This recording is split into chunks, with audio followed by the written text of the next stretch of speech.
So for the IXLs that you have to practice using scatterplots, our first one is KK.8, and you can see here our first question asks us about the trend of the data. So if I look at the graph that is given to me, I can maybe like draw in, kind of freehand in a line of best fit, and notice that really the trend is relatable to slope. So if I look at that line, what kind of slope am I looking at?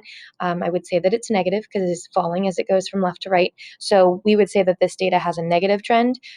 Correlation is another word for that. The data follows a negative correlation. If we take a look at the second example here, so obviously my line from the last one did not work there, but I could draw in another one, or I could just kind of look at the points and envision where that line would go. Again, I would say that this one has a negative trend.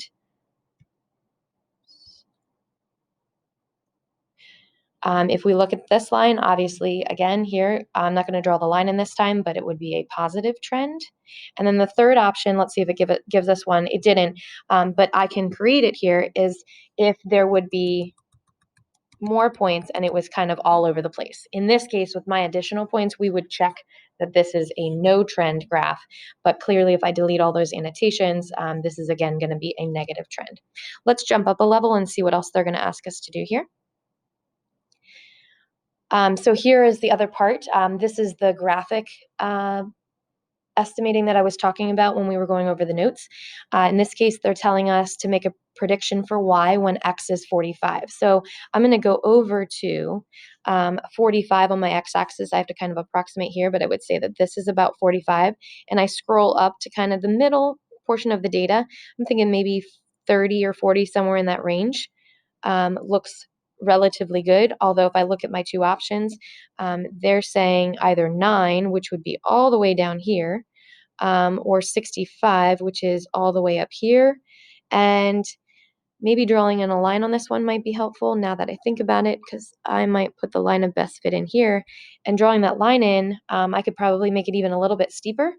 It didn't at first seem to make sense because the data is kind of clustered right there, but I'm going to go with 9 for this one, because 65, if I plotted a point, at 45 comma 65, that would be right here. So kind of be on the outskirts of all that data that's already there. So let's see what it thinks about 9. Great. Let's see another one.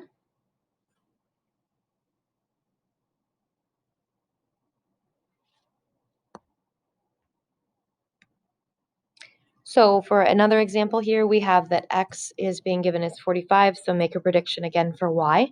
So if I go to 49 on the x-axis, probably about here, right before that hash mark, and if I scroll up to where I think that that would fall within my data, so I'll follow that up, somewhere in this vicinity up here might be a logical place. So if I look at my two options, 83 for the y versus 7, well, 7 is going to be all the way down here, clearly not the right call. 83 up in this range, that seems to make more sense. So let's select 83, and perfect. So again, we're just kind of making predictions based off of where that line would be. If you need to, you can obviously draw in a line like I did for a couple of these, but that's what we're doing for KK.8.